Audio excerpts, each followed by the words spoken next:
Saya terangkan ya, mohon maaf sekali lagi, jelek-jelek gini, 30 tahun yang lalu saya adalah juara nasional lomba fotografi. Juara nasional loh, juara 1. Ya, lomba fotografi nasional Piala Parpostel. Pada saat tahun yang sama saya juara 1 lomba perkebunan, foto perkebunan. Dan juara 2 lomba iptek Piala Pak Habibie waktu itu. Dia mengatakan, ijazahnya saya pegang kok. Gimana ijazah bisa dipegang? Semenjak 23 Juli sudah disita Polda Metro Jaya. Lagi, 99,9% ijazah yang kemarin disampaikan pada gelar perkara khusus itu adalah palsu. Tipislah antara ijazah dengan jenazah, ya gitu. Ya kan sama-sama azah. Kita juga punya lawyer namanya azah, azahkan. Itu ya. Assalamualaikum warahmatullahi wabarakatuh. Saya insya Allah tidak akan mengulangi tadi apa yang sudah disampaikan oleh Bang Ahmad Kosinudin dan juga Bang Gufar Sangaji ya. Tapi sebelum memulai, izinkanlah saya mengucapkan selamat Hari Ibu untuk ibu-ibu yang hari ini memperingati Hari Ibu. Dan nah ini ibu-ibu kita dari ARM yang khusus menggunakan kostum untuk memperingati hari. Yang kedua, kami ingin mengaturkan ucapan duka sedalam-dalamnya untuk senior kami ya, Pak Asrul Hanun ya, dari UI Watch yang telah berusia 80 tahun yang pagi tadi dipanggil oleh Yang Maha Kuasa, dan termasuk beberapa hari yang lalu ya Bapak almarhum Maijen Samsudala yang juga sudah dipanggil oleh Sang Khalik ya. Semoga beliau-beliau mendapatkan tempat yang terbaik di sisi Allah Subhanahu wa taala. Nah, saya ingin menegaskan saja bahwa apa yang terjadi kemarin pada saat gelar perkara khusus itu adalah termasuk diawali dengan ketika izin sini. Tuh, mic penting ini. Nah, termasuk ketika kami juga menyerahkan ya hasil research yang sudah diterima langsung ya oleh Pak Direskrim ya Pak Iman Imanuddin, yaitu kenapa kami melakukan analisis ijazah yang 99,9% palsu ya. Dan saat itu juga saya terangkan, jadi kami itu ya, saya, Dr. Rismon, Dr. Tifa, itu mempresentasikan. Dan pada saat presentasi tidak ada sanggahan apapun ya. Jadi detail banget soal mulai dari kausa prima, kemudian sampai dengan ketika kami melakukan analisis kebohongan terhadap Andi Aswan yang dia hanya menggunakan postingan Dian Sandi, sampai dengan UGM yang ternyata hasilnya adalah logonya dirusak oleh Aswan, siapa namanya, si Andi Aswan, ya. Ketika itu sebenarnya diposting oleh Dian Sandi. Ini sudah diterima langsung waktu itu oleh Pak Direskrim Pak Iman Imanuddin. Izin titip. Nah, apa yang tadi disampaikan untuk sama-sama teman-teman semua itu membayangkan di dalam, inilah map hardcover yang waktu itu ada. Jadi artinya map ini keras dan ini sama sekali tidak keluar dari plastiknya. Ini ketika orang namanya Wahyudi, ini adiknya Iriana, waktu itu menyerahkan kepada Mabes Polri. Kondisinya seperti ini. Bahkan yang aneh sebenarnya, kalau saya perhatikan, di map ini noktah atau kotoran yang ada di sebelah kiri ini tidak terlalu nampak. Kemarin tampak sekali. Saya jadi berpikir, apakah ini barang yang sama? Jangan-jangan ada barang yang lain. Jangan-jangan sekali lagi. Karena di sini sama sekali nggak ada watermark, sama sekali nggak ada emboss. Kenapa? Karena waktu itu kita belum mempermasalahkan watermark, belum mempermasalahkan emboss. Jadi jangan-jangan ada modifikasi lagi yang dilakukan terhadap ijazah yang ada di sini. Kenapa? Karena watermark dan embossnya itu tipis sekali. Dan itu hanya secara grafis, secara visual, tidak bisa kami raba. Ya, karena itu sangat mungkin. Kenapa tipis? Karena kalau tebal nanti menimpa semuanya lagi. Nah, nanti saya jelaskan. Kenapa saya bisa melakukan analisis ini? Izin. Saya terangkan ya, mohon maaf sekali lagi, jelek-jelek gini, 30 tahun yang lalu saya adalah juara nasional lomba fotografi. Juara nasional loh, juara 1. Ya, lomba fotografi nasional Piala Parpostel. Pada saat tahun yang sama saya juara 1 lomba perkebunan, foto perkebunan.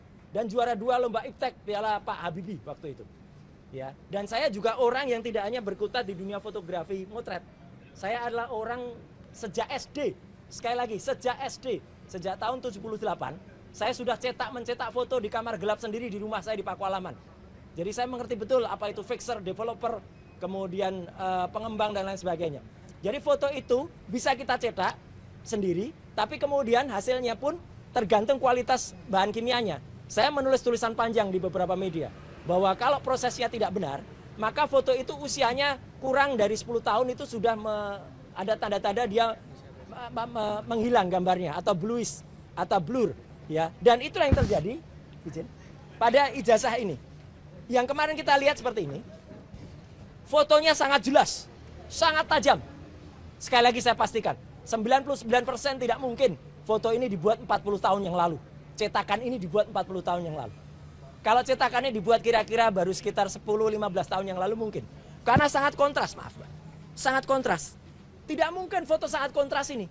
Apalagi dulu di Jogja, hanya ada beberapa studio foto profesional yang saya sebutkan dalam tulisan panjang saya. Ada Star, ada Huasin, ada Likong, ada Arta Duta, Joni Yendarta, Heri Gunawan dan sebagainya. Kita sebagai mahasiswa nggak kuat untuk nyetak di situ. Kita nyetaknya di gerobak-gerobak cetak pinggir jalan dengan lampu Petromak. Itu tahun 85. Iya, dan mahasiswa yang nyetak di sana, biasanya nyetak pas fotonya pada saat itu jadi. Tapi lihat 10 tahun, 20 tahun lagi, pas fotonya hilang, sudah memburam. Ijazahnya Bang Resmon saja, yang kira-kira usianya baru 20 tahunan aja, gambarnya sudah memudar. Sudah nggak kelihatan lagi itu Resmon atau tidak. Ya, jadi di sini kelihatan benar bahwa ini sangat tidak mungkin. Dan apa yang tadi dikatakan kelihatan emboss dan juga watermark, itu hanya secara grafis.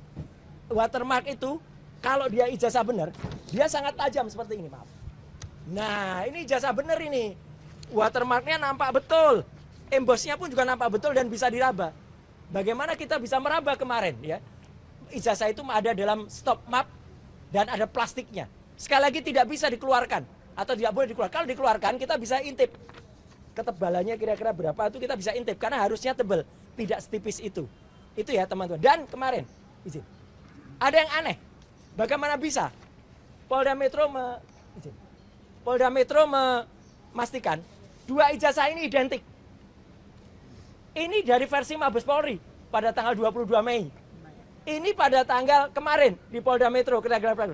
Coba lihat. Mana yang identik? Ini dikatakan identik. Yang satu saja sudah jelas, satu terlipat. Hitam putih. Dan proporsif. Kalau ini malah logonya proporsif. Segi 5. Kalau ini logonya pating pletrot. Ya, artinya logonya tidak benar karena ini hasil ditarik-tarik. Jadi itu jelas ya, secara teknis saya tetap mengatakan. Dan itu langsung saya seperti Bang Rostam. Ketika lihat itu, saya langsung lihat 99,9% palsu. Ya, tetap satu sangat kontras. Kedua, watermark tidak bisa kelihatan ya secara jelas ya. Ada tipis-tipis tapi itu kayaknya hasil reprinting ulang. Kemudian emboss sama sekali nggak bisa dirasakan. Emboss itu harus dirasakan. Dan yang paling penting juga, ini bagian yang kedua. Ada kebohongan yang kemudian kemarin tampak. Kalau Polda Metro telah mengatakan bahwa bentuk fisik kertas ini telah disita pada tanggal 23 Juli 2025. Setidaknya ada beberapa kebohongan. Kebohongan pertama dilakukan oleh orang namanya Judi Ari, ya gitu.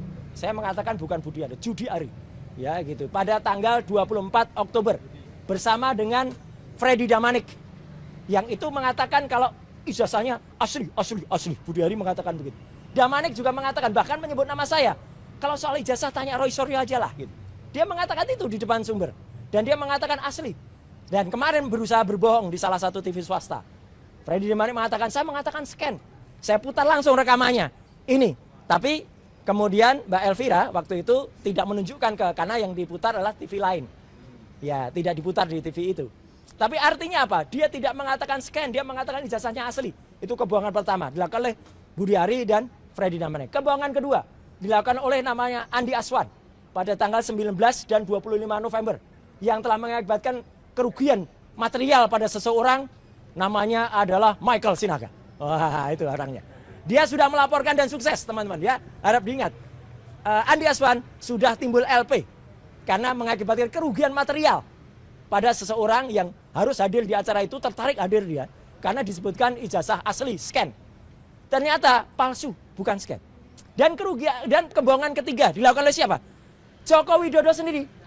Pada tanggal 9 Desember ada sebuah wawancara khusus yang disiarkan oleh TV. Nah ini, ya, tidak usah disebut TV-nya ya, gitu. Dia mengatakan di rekaman itu, ketika diwawancara oleh Mbak Friska Clarissa, ya, dia mengatakan ijazahnya saya pegang kok. Gimana ijazah bisa dipegang?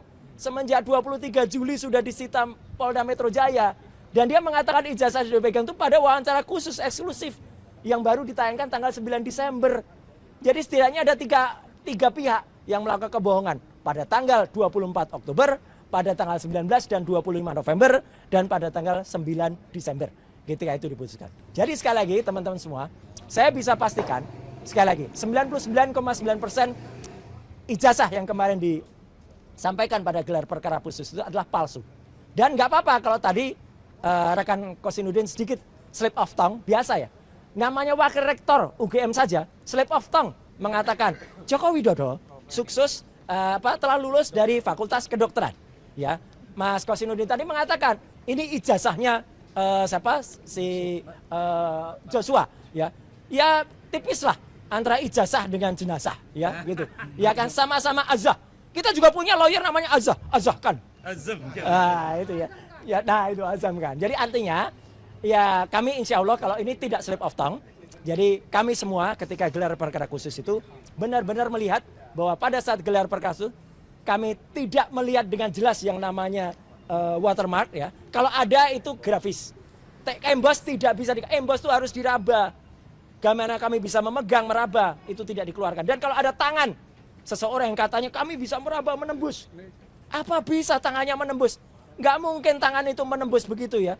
Nggak mungkin, karena tangan yang menembus itu adalah dia harus masuk ke dalam plastik. Tidak mungkin tangan itu bisa masuk ke dalam plastik dan kemudian menembus macam itu. Susah kemudian kalau melakukan itu gitu ya. Jadi artinya kecuali dia bilang, mungkin ijazahnya pendek, tapi ijazahnya juga bisa panjang. Wah, itu baru bisa ya. Itu baru keluarnya pendek dan panjang. Tapi kalau namanya ijazahnya tangannya bisa menembus, sama sekali tidak mungkin. Saya kira itu ya penegasan dari saya. Oh, materainya juga ada materai hijau, ada merah. Itu nanti termasuk salah satu yang akan kita challenge pada saat itu karena tidak semua kita beberkan ya. Karena pengalaman kita cerita soal emboss, kita cerita soal watermark diikuti. Itu ya, jadi itu yang tidak bagus. Jadi kira-kira itu teman-teman semua. Dan tadi ada salam juga dari Dr. Rismon, salam dari Dr. Tifa. Kita RRT tetap bersatu di bawah kuasa-kuasa hukum kami semuanya. Sekian, terima kasih. Wassalamualaikum warahmatullahi wabarakatuh. Stay updated. Info terkini masih banyak. Jangan lupa subscribe, like, dan share YouTube official OKZone. Dan selengkapnya ada di okezone.com.